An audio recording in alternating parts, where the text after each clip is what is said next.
share a little secret with you now of something that took place during your hyperspace experience.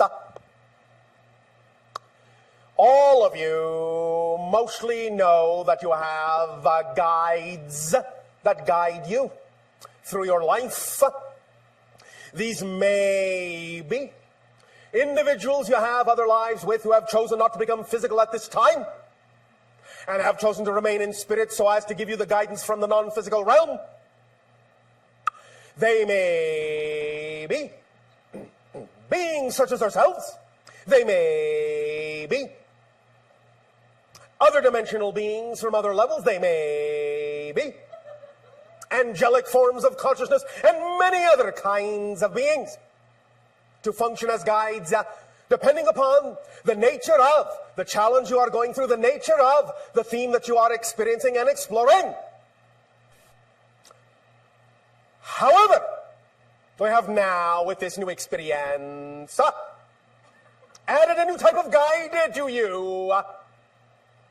Put you in contact with a new type of guide that has heretofore not worked with the humans of Earth. In this hyperspace experience, in allowing your brains to be rewired neurologically, in allowing yourself to open up to new dimensions of experience, you have opened the door, opened an invitation to a higher realm of being that inhabit hyperspace. They exist between the dimensions. They are similar to beings we have talked about before. That which you call Kachina beings, but they are not Kachina beings. These are hyperspace beings, hyperdimensional entities, HDE, if you wish, because we know how you love to label things. And we know then once you create a bunch of labels, we know how you like to shorten the labels into a bunch of letters. So, HDE, for heady. They are heady beings. At the same time, heed their energy, for they are not to be trifled with. They are serious beings. No, not the star. Truly serious beings, but playful in a way you have never experienced before. They are very malleable. They come and go, to and fro, very quickly, in and out, before you know it. They're here or they're gone. They're gone, they're here. They're here or they're gone again. Now, the reason that we have allowed you to tangentially touch their realm, and the reason we have alerted them to your presence, is so they can, through their energy, their focus, their attention, their consciousness, trickle a few minor energetic vibrations down your way. And in drizzling that energy down on you, it will act like water to a seed, the seed in the center of your brain, the neutral zone that connects you to the hyperspace realm, and they, by sending that trickle of energy down, it will allow you to lock on to that thin little thread that will lead you back up to hyperspace, so that you know that like a fine silken web, you will always have a conduit to that space, that level. Breadcrumbs to follow back to hyperspace. These beings are very ephemeral, very non-physical. They are patterns of consciousness that exist in between other patterns of consciousness, autonomous unto themselves, yet interconnected and non-existent without all the other patterns. They are, in essence, the third chord formed by the other two. They are that ethereal. Yet when the two play and form the third, their resonance cannot be denied. They form the very fabric, they imbue and infuse the very fabric of that which I have come to call hyperspace.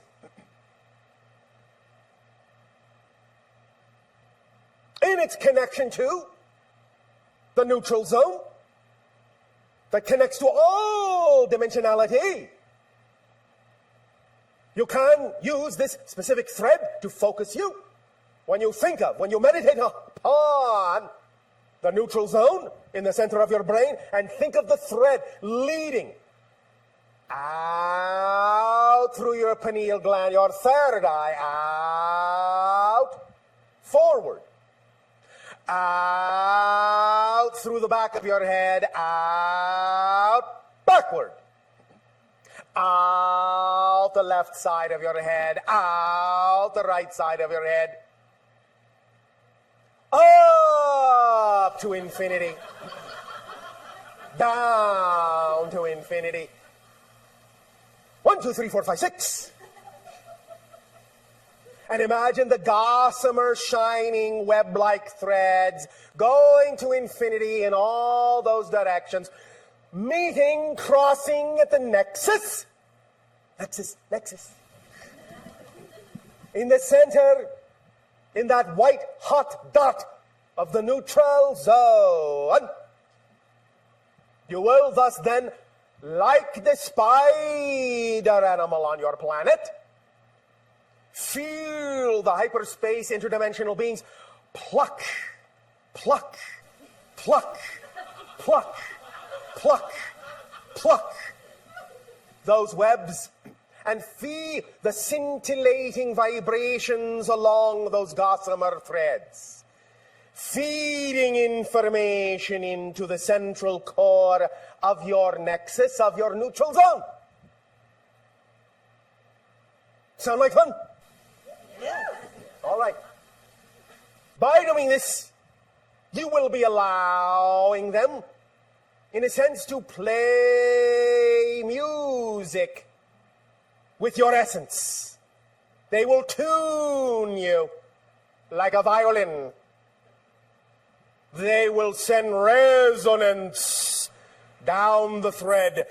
There will be times when you will, in that meditative state, as you think of these things, as you hold these images in your mind, you will feel that vibration, at first perhaps softly. But it will build, it will build, it will build.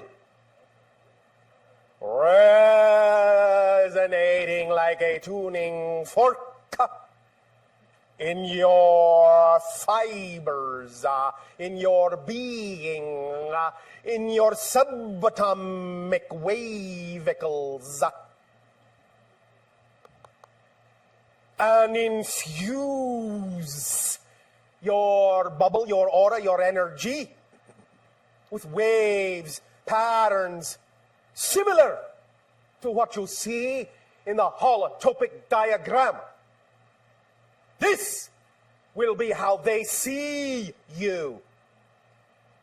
This will be the threads they will pluck, knowing it leads to you all. Each of you a gossamer thread, each of you to be plucked.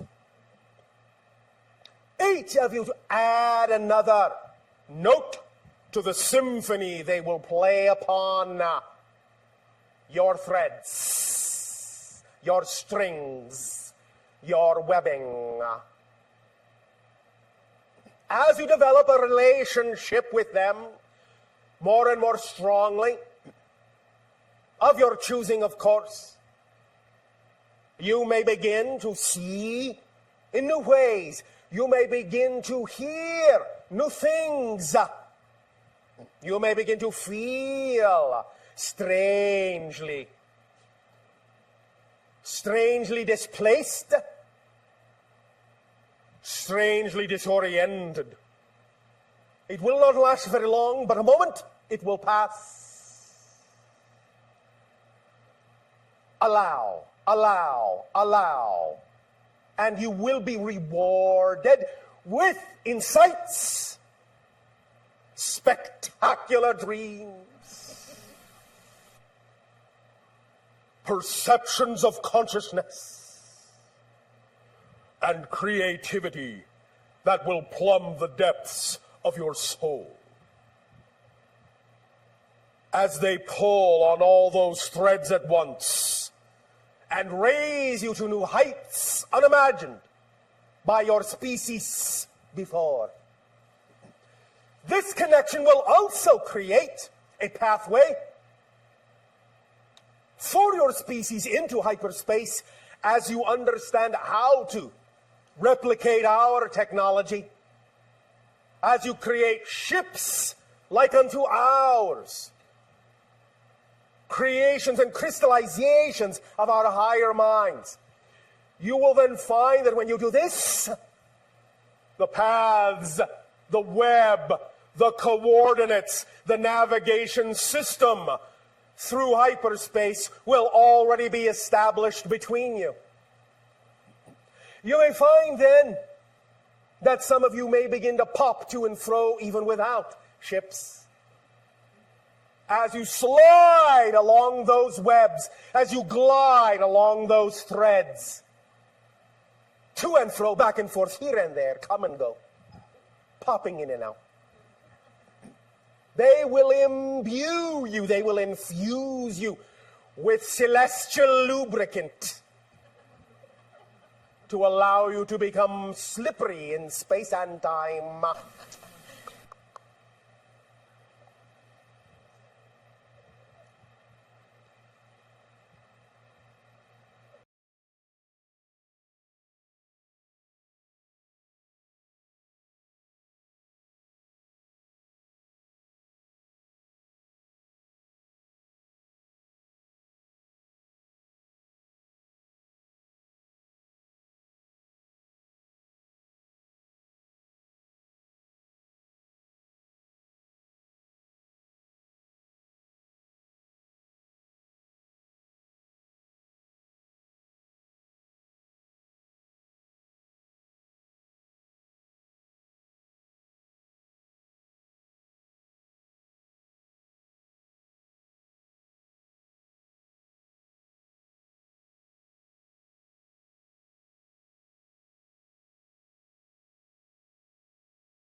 Aspect of attached detachment, as some people on your planet have put it. Attached detachment. You are involved, you are engaged, but you know that you're not negatively affected by it just because you might be discussing something that might have been created from negativity. So you are detached in the sense of it having a negative effect on you, because you know you're approaching it in a way that could be of benefit to many to find a resolution that works for all. So you are engaged, you are attached, but you are detached in the sense of it's not going to affect you unless you choose to be affected.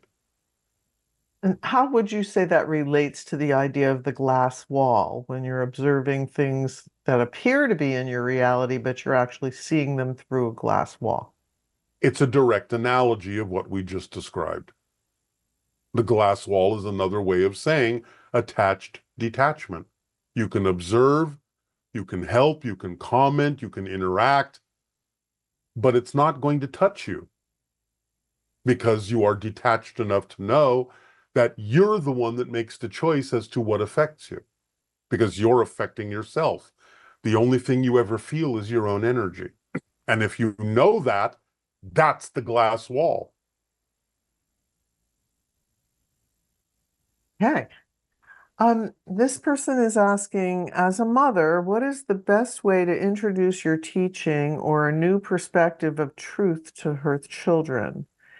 They are raised in a Christian Bible-based school, and she doesn't know how to bridge this gap with them while she's still learning herself. Well, again, as we have said, there are many things you can do with children that don't necessarily involve whatever kind of religion or faith they may choose to belong to or are being exposed to.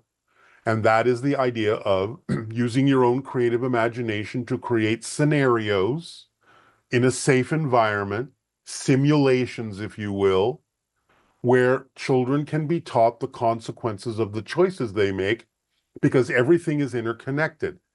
You can teach them that everything is interconnected, and with your creative imagination, create analogies and, shall we say, demonstrations of this, if you are imaginative and creative enough, in a way that they can understand that every choice they make has consequences because it connects to everything else, that you're operating with whole systems, that nothing is isolated, everything's connected to everything else.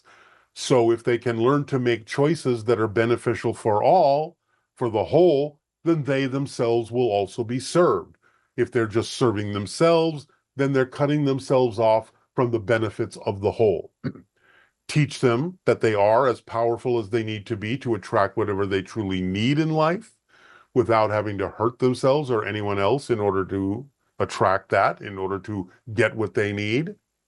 You can teach them the formula in general in whatever terms and language they are willing to understand, and just make sure that anything that you believe is necessary for them to thrive in physical reality as a lesson is adapted to their excitement rather than trying to adapt their excitement to the lesson. Those things can allow them to mature into adults regardless of whatever ideas of spirituality, faith, religion, what have you, they may hold on to, because some of those things can serve them in positive ways if they use them that way. But the idea is to know that they are self-empowered beings who can grow up into mature, constructive, and positive adults that will benefit society and benefit themselves by understanding the consequences of the choices that they make, and therefore making beneficial and positive choices for themselves and for society. Okay, and this person is a teacher of 10 and 11-year-old students and wants to know if these children are really a new species and what exactly does that mean? It means their DNA alteration is slightly different from your DNA configuration, generally speaking. It means they have more access to more of who they are as a soul. It means they can demonstrate more and different abilities than past generations were capable of doing, because the DNA arrangement that they came through with allows them to tap into higher frequency information and energies than past generations were capable of doing. And in that sense, they are a different species. And this person is a member of a Reddit group for experiencers, and the person who leads that group is associated with Stephen Greer. And it seems very legit and conscientious. And the thought is that many of the people who have experienced encounters with ETs are what is called neurodivergent. Like in a room of 100 experiencers, 90% of them will either be autistic or have ADHD or both. Why is it that so many of them who have had close encounters with ETs are neurodivergent? Because the soul knew that coming into physical reality would require an alteration of their focus so that they could, in a sense, not be so subjected to the general consensus reality, and therefore would have attributes that would make them more open to receiving higher frequency information from different dimensional realms, therefore acting as a model or a symbol or a representation of what exists in all Homo sapiens that can open up and allow them to experience open contact more easily and more readily. And I guess this is kind of connected, the idea that there are humans on Earth who have received genetic modifications by the Greys, and that makes them more compatible in certain ways with ETs. Yes. These people may also exhibit autistic traits and have trouble relating to other humans. Are these precursors? No, precursors were not born on Earth. You may be preparers, but that's different. Preparers are Homo sapiens that have made a life choice to be involved in the ideas of teaching humanity how to be in the different altered states and learn lessons from different altered states and ways of presenting and communication that can prepare humanity for open contact. But precursors are actually extraterrestrial beings that were not born on Earth, that may walk among you in order to, shall we say, rub off on you in terms of their vibration and take notice of how many people are sensitive enough to notice that they are different. And here's a new question. Do spirit guides place bets on the spirits they're supposed to be guiding through physical reality? No, that's a human activity. I've never heard that one before. Um, how does I bet you haven't. how does all that is know that it is only one? It is the only one. Is it That is the possible for nature of all that is. There can be many versions of all that is, but then that still implies that there is an all that is of all that is. So, by the very definition of the way that we're phrasing that, all that is, inherently, its quality, one of its qualities, one of its abilities would be to know that it is the one.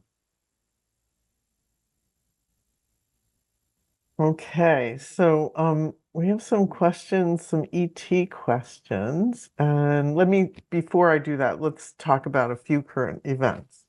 First one is the LA fires. Why did our beloved city of angels go up in flames? What lessons are we to learn from this tragedy?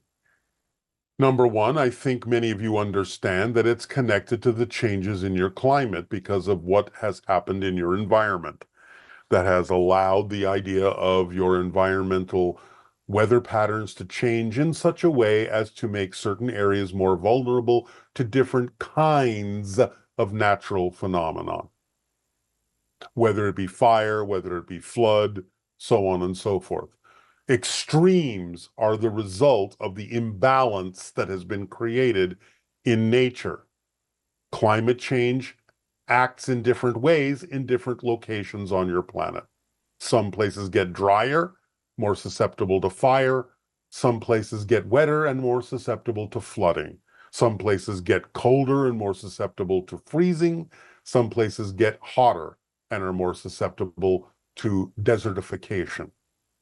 So it's all about the idea of all the different variations becoming more pronounced and more exaggerated as you go through the idea of climate change, which is a natural cycle, but B, sped up by the technologies of humanity.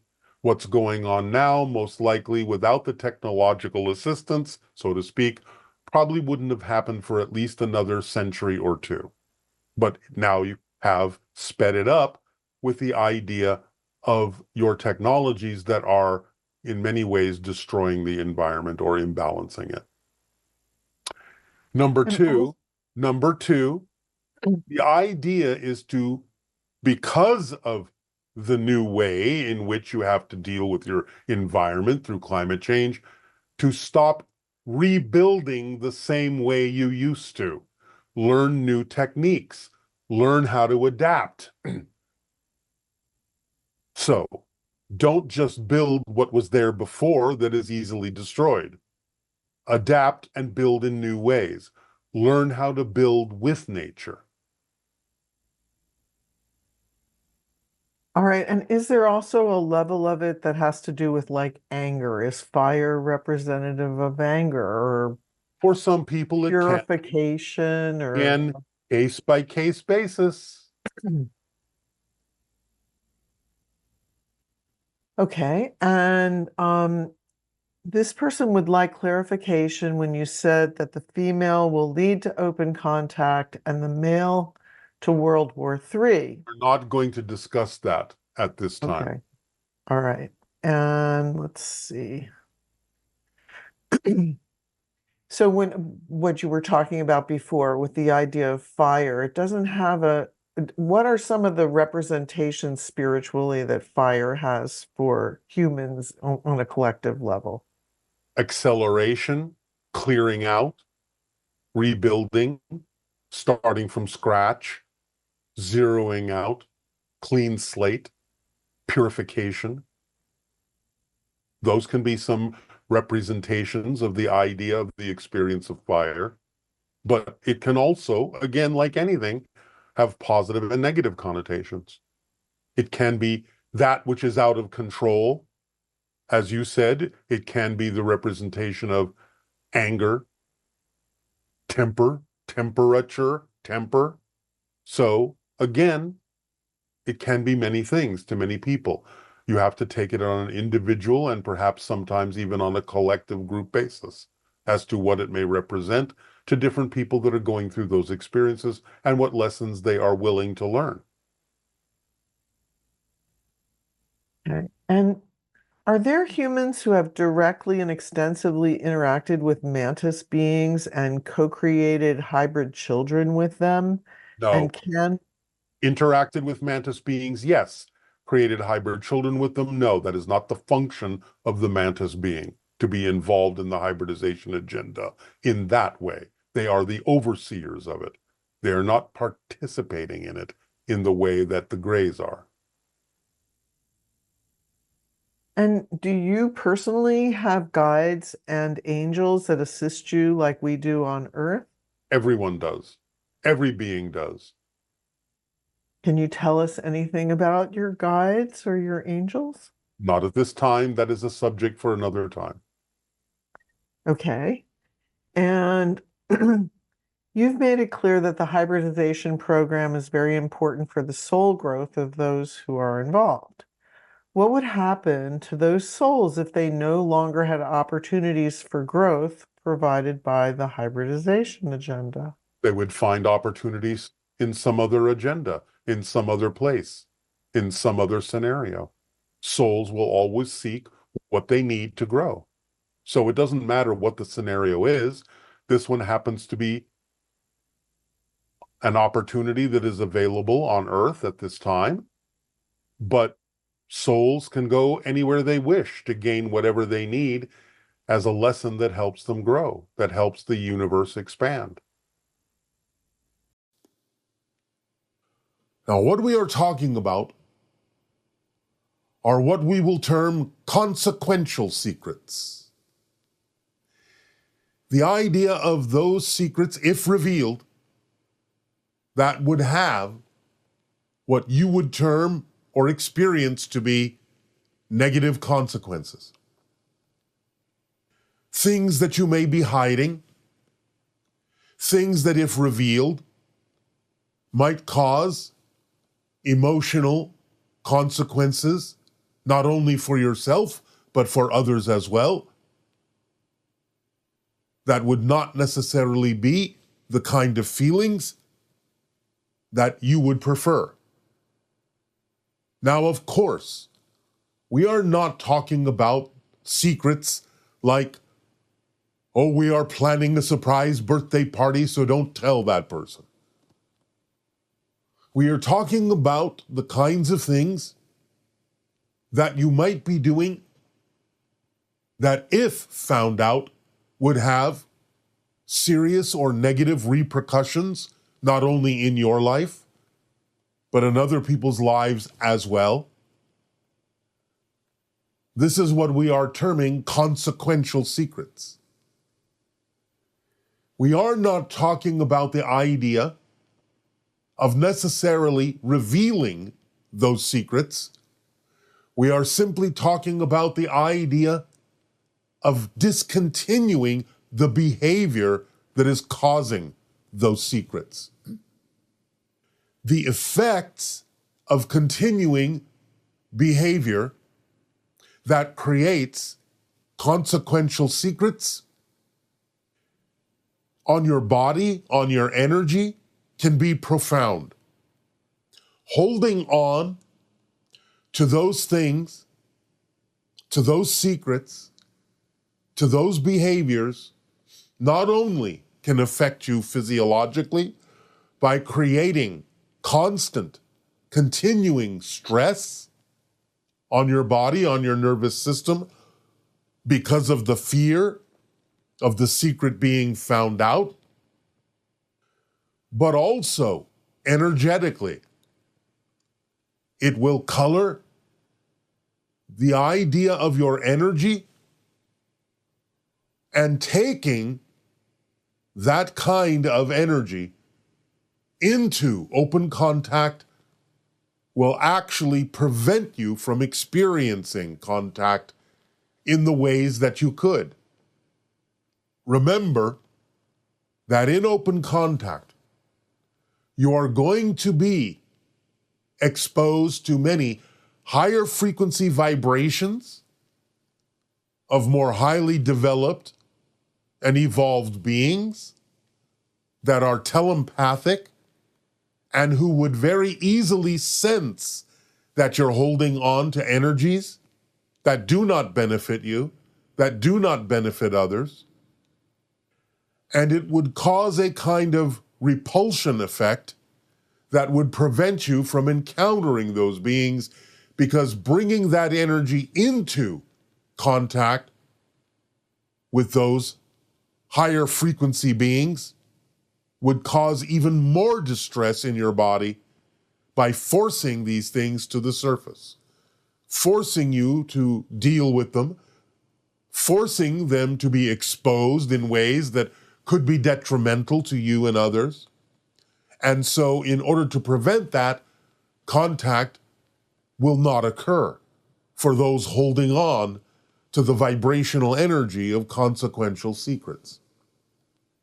So it's not only detrimental to your physical form, it's detrimental to your energetic self with regard to the idea of encountering and interacting with those of higher vibration that are representative of the extraterrestrial races you may be facing in open contact. Now, in addition to that, again, the idea is that you don't have to necessarily reveal these secrets, for again, the revelation of these secrets could cause distress in others. We are simply talking about stopping the behavior that creates the secret. For many people, there might be some things that you have done that are causing stress that you're holding on to that can be, as you would say, confessed to allow you and others to feel better. But if the confession would actually allow others to feel worse, so you are relieving yourself at other people's expense, that is not what we are talking about. For those kinds of consequential secrets, for example, oh, when I was 10 years old, I'm the one that accidentally set fire to my toy. And it wasn't my sister who I blamed at the time. If you wish to confess that, that's fine, because again, the idea is that it would cause relief and release for those around you, and also relief and release for your own energy. But if there is some behavior that you are continually hiding, that if revealed would cause undue stress, concern, disruption in other people's lives, then the fact that you might be confessing it to relieve yourself, but at the expense of other people's feelings, is not what we're talking about. The past is the past and shall remain the past. So the idea is to allow yourself not to reveal the consequential secret, but to move forward without continuing the behavior that creates the secret. To relieve the stress in your own system, to relieve the stress and energies that are negative in your own energy field, so that you are not stressing the body out, so that you are elevating your vibration and being more clear in the face of the telepathic beings you will encounter in open contact. For they will be able to sense, if you're holding on to that behavior, continuing that behavior, they will be able to sense that there is something there that is out of alignment with who you truly are, out of alignment with your core frequency, and they will back off until such time as you allow yourself to stop the behavior that is creating the stress and discordant energy within your system. There will be no contact.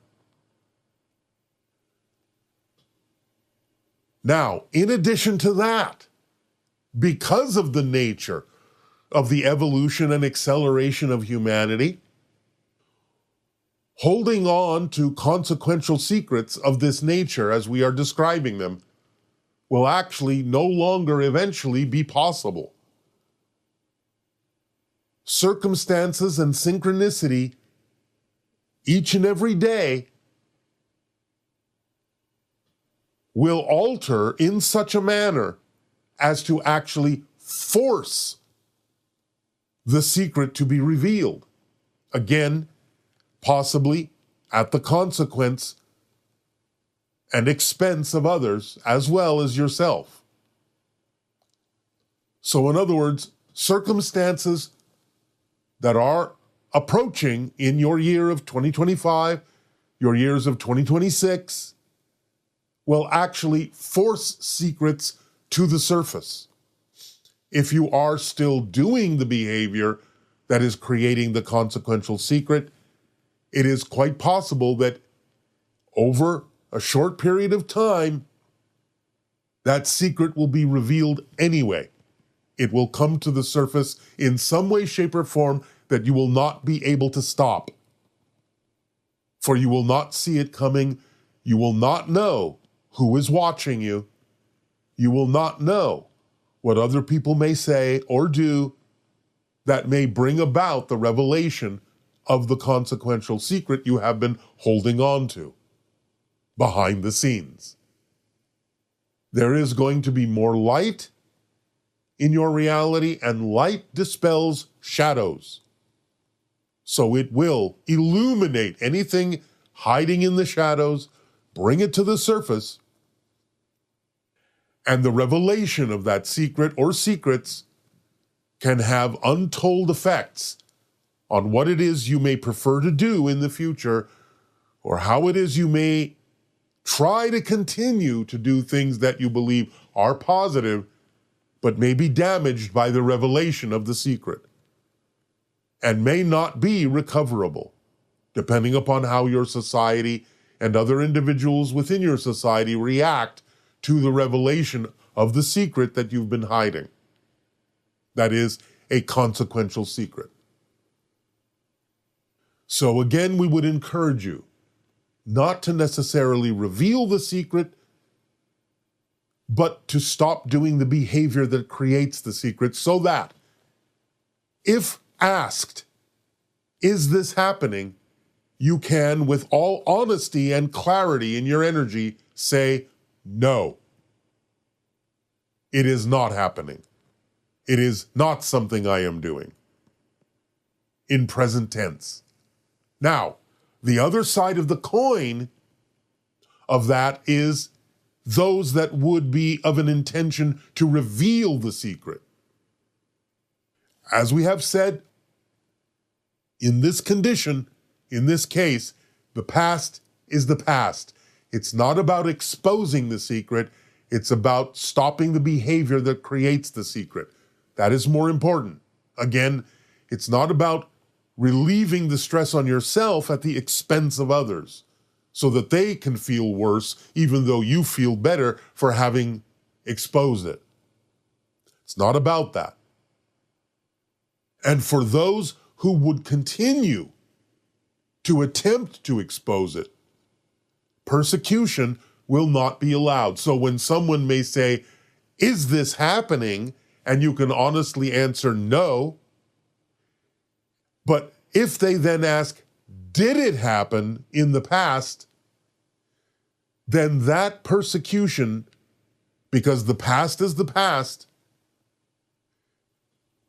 will actually rebound upon them, so that the effects of the consequential secret will actually then be had by those who are pushing for the revelation of something that no longer exists, by stretching it into the past, by asking, did it happen? So be aware that those who may wish to expose the secret, if the secret is not something that exists in the present behavior, and you have answered no, it is not happening, should they pursue questioning whether it did happen in the past, the idea is to not say anything, but understand that the consequences then shall rebound onto those who are persecuting, those who are pushing for the revelation of something that is no longer happening in your behavior, so that they will be aware that it is not something to force to the surface, because you yourself, by continuing or discontinuing the behavior, will be the determiner of what the effect is upon you. And by discontinuing and allowing yourself to move forward with more clarity, less stress, more relief, more lightness, the weight off your shoulders, the burden no longer being carried by you, can breathe freely, forgive yourself, and move on, knowing that you are moving forward in a lighter energy, that you are preventing your body from experiencing the continuation of the physical neurological stress of carrying the burden of that consequential secret, and be free to know that you are not in any danger of exposure if you stop the behavior. And even from those who may wish to pursue and persecute for things that were done in the past, you will know that the consequence then shall rebound to them and not to you. For it is not about digging up the past. It is about moving forward with better behavior, better clarity, better freedom, better lightness, letting go, but understanding that if you continue the behavior, there will be consequences that you may not prefer. For secrets will come out, because that is the energy of the time. And holding on to it will prevent contact from being experienced by you personally. So clear out your attic, clear out your energy, let go. No more secrets of a consequential nature. And in addition, this extends to society at large. You will start to see synchronistically in your year of 2025, 2026, that the kind of secrets we are talking about will start to come out in different facets of your society. Politically, sociologically, economically, religiously, technologically, more and more secrets will start to be exposed, will start to be revealed, that have been hidden for quite some time. So again, not only to the individuals, but to larger groups who may be holding on to consequential secrets in this manner, allow yourself to stop the behavior that is keeping these secrets from the public, because they will be exposed, and if exposed by the energy that is pushing forward in your evolutionary path without you stopping the behavior but forced to expose them, again, the consequences will be something that you do not necessarily prefer, and you may have to exert what you would call damage control to a very great extent, and you may never be able to fully recover. So allow yourself to experience the freedom of stopping the behavior that creates the consequential secrets. Allow yourself to move forward with lightness and freedom, knowing that you will uplift your vibration, uplift your frequency, and that by letting go of these secrets and letting go of the behavior that causes them, you will experience greater rewards in your future, in your new present, to replace the idea of what you thought was so precious. You will be rewarded with the ecstasy that comes with the lightness of being, the higher vibrational frequencies, and the interactive experiences that synchronicity will bring to you with regard to not only contact with extraterrestrial beings, but with spirit and with different factions of your society that will be more capable and more representative of moving forward in positive ways to transform your experience of the world, to allow you to shift and navigate through different versions of Earth in parallel realities to a version that is more in alignment with your soul, your spirit, your higher self, your true self, in beauty, in light, and in love. So fear not the changing of the behaviors, for you will only improve your situation and circumstance, not only personally, but for all involved. No more secrets. We thank you for allowing us to share this idea with you this day of your time.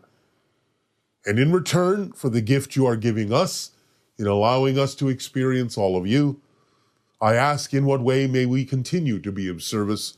Please begin with your questions and comments if you wish. You have to understand the principle clearly enough to use it to your advantage. And one of the principles that's important to understand is when you feel like there's nothing you can do about it, that feeling is the result of a negative belief telling you that there's nothing you can do about it and you buying into it unconsciously. So in a sense, it's like getting to the point where you don't empower negative beliefs and believe that they're stronger than your positive beliefs. Because that's another belief, isn't it? Yes. There you go. Okay, the next question is, I'm eager to know who is vocally channeling through me. This individual is saying that, and that they sense the presence of this energy around them all the time. They also wonder if the fatigue they're experiencing is a result of the energy's presence. If you're not used to higher frequency energies, yes, you can be tired by processing it. We would suggest that for right now, you allow yourself, if you're going to do vocal channeling or something of that nature, automatic writing or what have you, that you simply continue to practice without wondering who it is right now, as long as the information coming through you is positive and constructive, self-empowering for others and not controlling. Don't worry about the source right now. Allow yourself to know that your higher mind is involved, spirit guides are involved, your soul family is involved, your angelic beings are involved, your team is involved. Your non-physical team is involved in some way, shape, or form. ETs may be involved, extra dimensionals may be involved, elementals may be involved eventually as well. But the idea is to practice getting used to clearing out any negative fear-based beliefs, any erroneous definitions that may be inhibiting your ability to process higher frequency energy and information, and just let it flow through you and don't worry about what's coming out right now or who it is.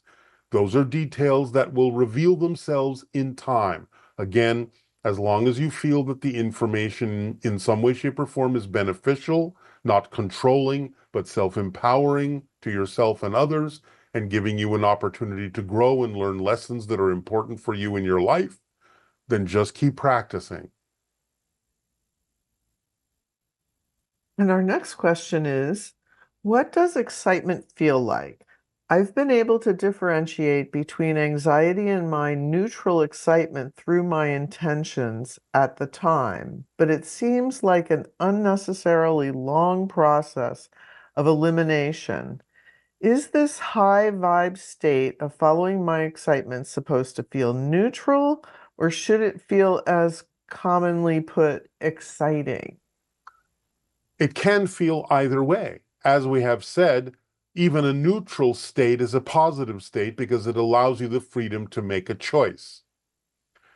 The idea is, again, to know that acting on your passion doesn't mean you have to be jumping up and down. It can be a state of very calm acceptance and gratitude and appreciation. It can be a very meditative state. It can be a state of contentment, contemplation, many different kinds of experiences. But you just have to know that what you're choosing is truly in alignment with what you prefer, that it represents who you really are. That's really the thing to focus on.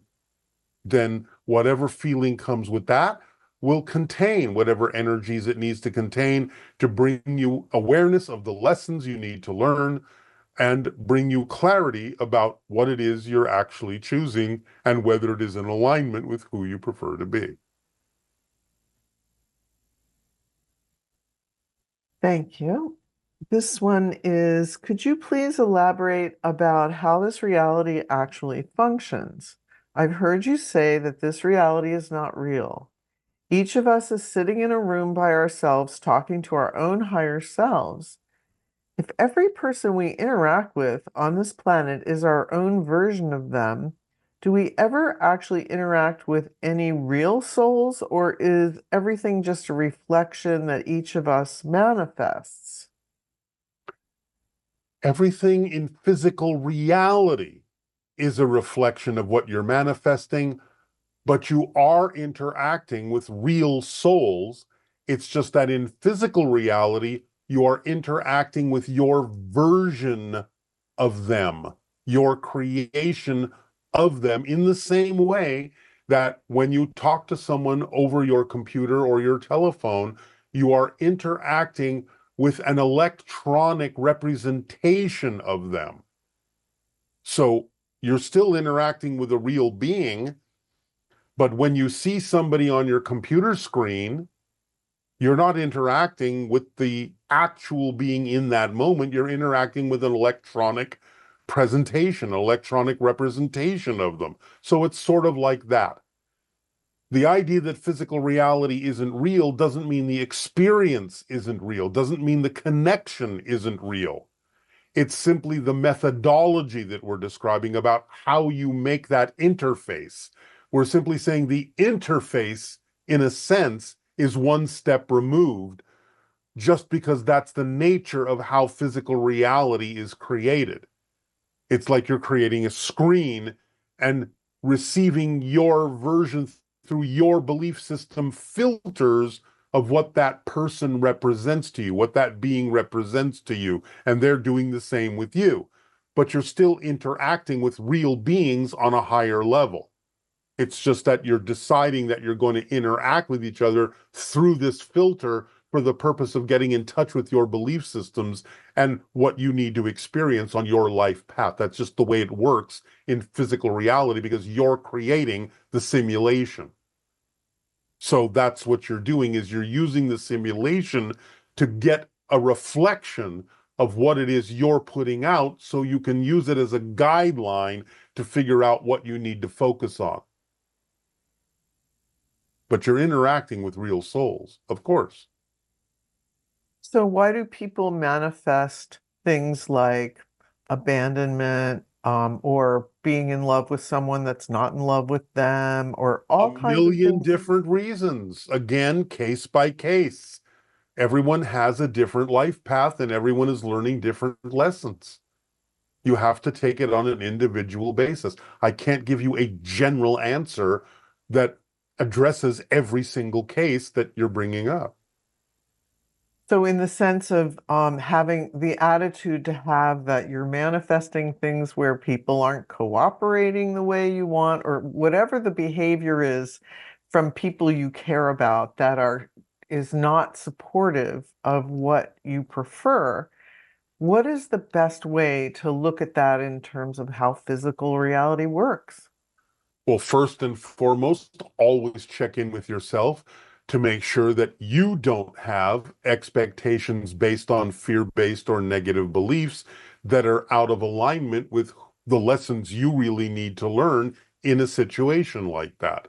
Secondly, you can observe that maybe the other people involved are also learning their lessons and need to look at certain things for themselves as well, and that you're working this out with each other by processing and communication and whatever processes you need to go through to gain clarity about what the interaction is all about and why you are experiencing it in the way that you're experiencing it.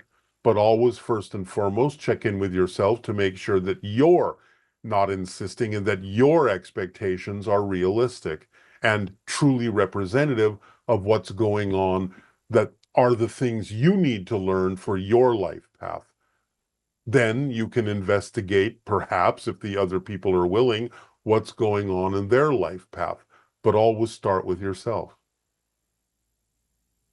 So the attitude to take whenever you're encountering beings in your life that are not in the relationship the way you prefer is to Always, just as we have said, in the simplest possible way, you always check in with yourself first and say, is there something in this situation that helps me understand more about what I'm putting out?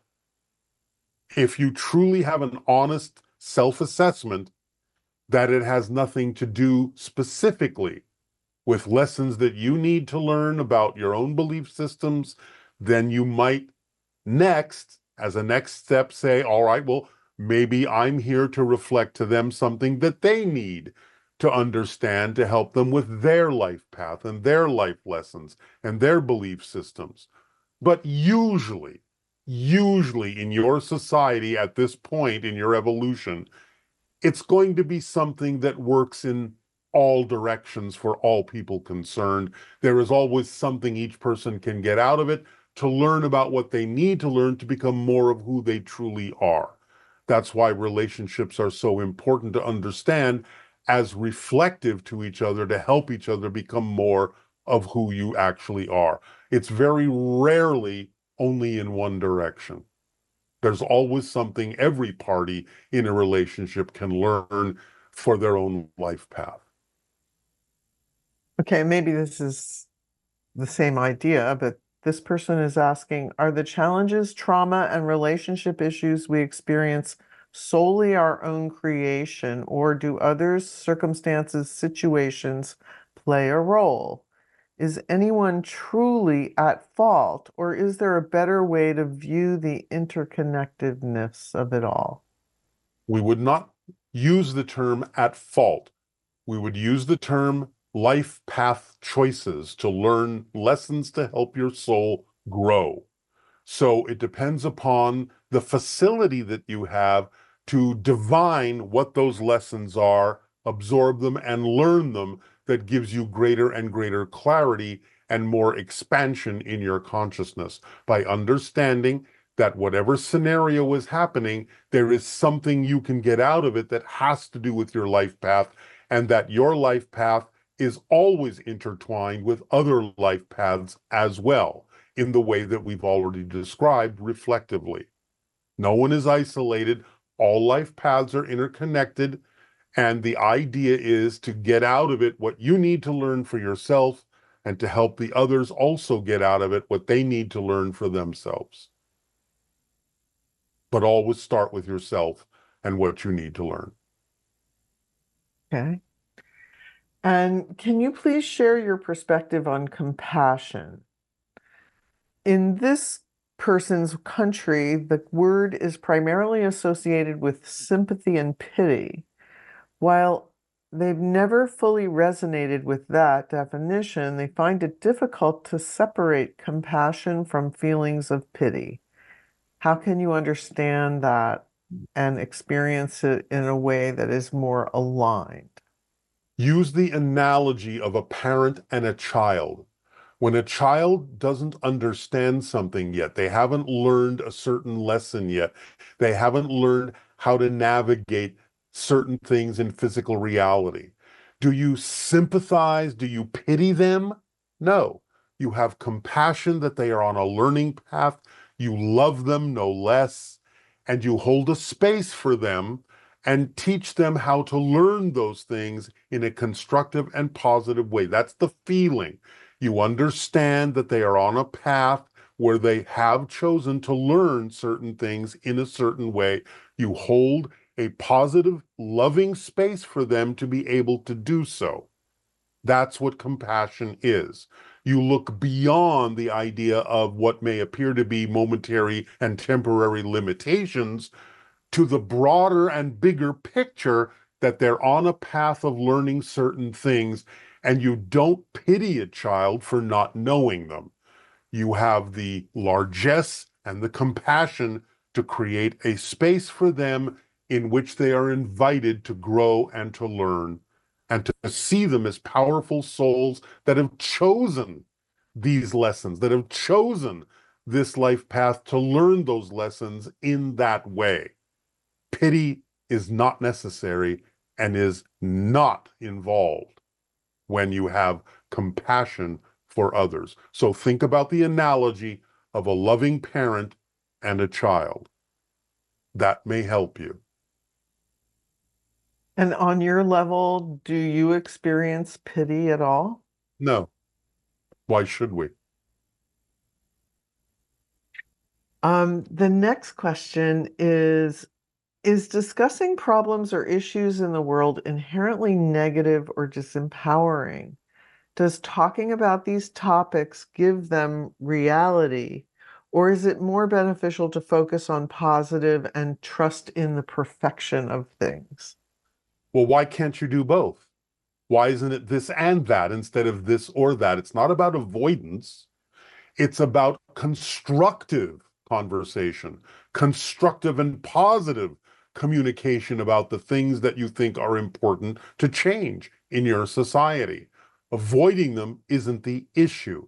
You can focus on what you prefer, but that doesn't mean you avoid the idea that you're still part of a society that is dealing with certain issues and that you can add your own constructive point of view that may in fact help the situation be resolved in a positive and constructive way eventually. So it's not about avoidance.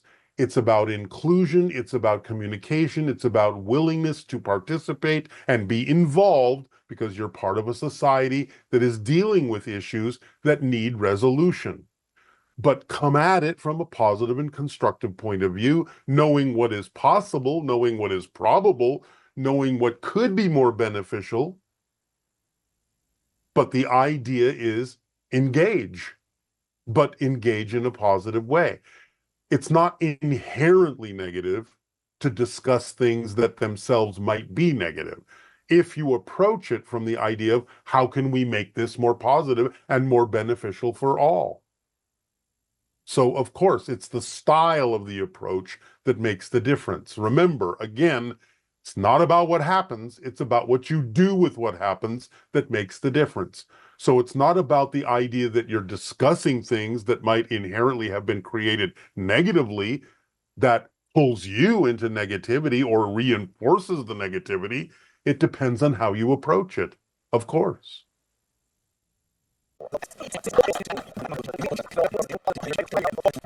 You good day?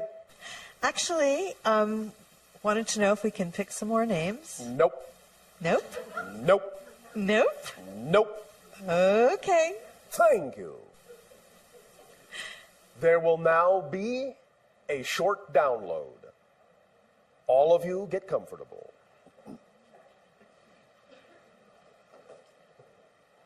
Hyperspace has end caps.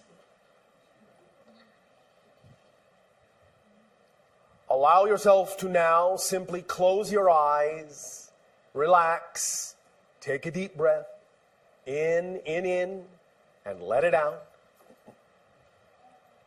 Take a deep breath in again, and let it out.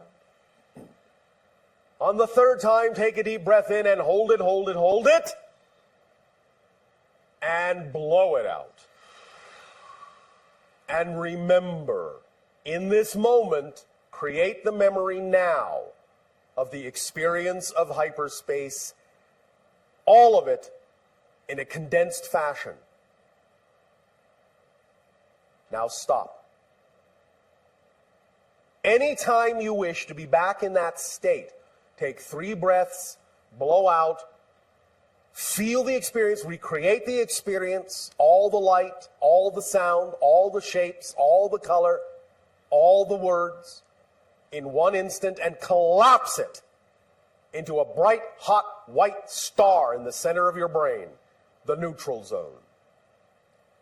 And feel it extend its threads, webs, tendrils out to infinity in all directions. And feel the cords being plucked,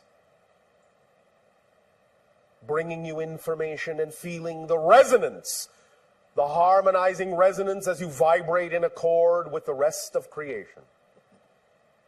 You are connected to it all. It all moves through you.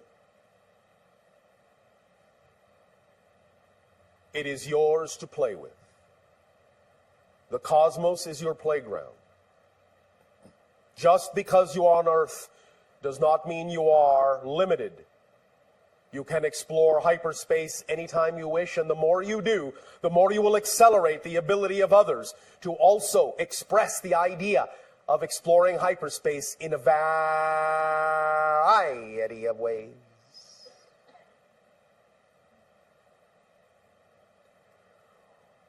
We wish you to understand how deeply and unconditionally we extend our love to you. Hold it in your hearts. It is our gift to you forever. It will never dissipate. For everywhere you go, we are there. For we are a part of you. You are a part of us. We are family. We bid you all exciting, active, creative, heartwarming, expansive, and beautiful dreams. At the same time, we wish to remind you that your life itself is nothing less than a beautiful, expansive, creative dream.